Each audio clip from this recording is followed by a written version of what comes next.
यो हो हाम्रो किरात राई संस्कृतिको चिन्डो। चिन्डो केवल एउटा भाँडो मात्र होइन, हाम्रो पुर्खाको जीवनशैली, संस्कार र मौलिक पहिचानसँग जोडिएको एउटा महत्त्वपूर्ण सांस्कृतिक वस्तु हो।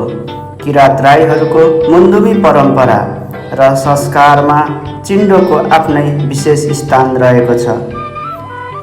यसले हाम्रो प्रकृति, पुर्खा र परम्परासँगको गहिरो सम्बन्धलाई सम्झाउँछ।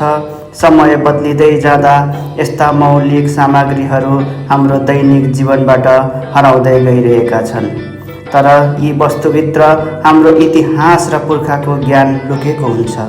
त्यसैले चिन्डोलाई केवल पुरानो वस्तु मात्र होइन, हाम्रो संस्कृति, हाम्रो पहिचानको एउटा अमूल्य धरोहरको रूपमा संरक्षण गर्नुपर्दछ।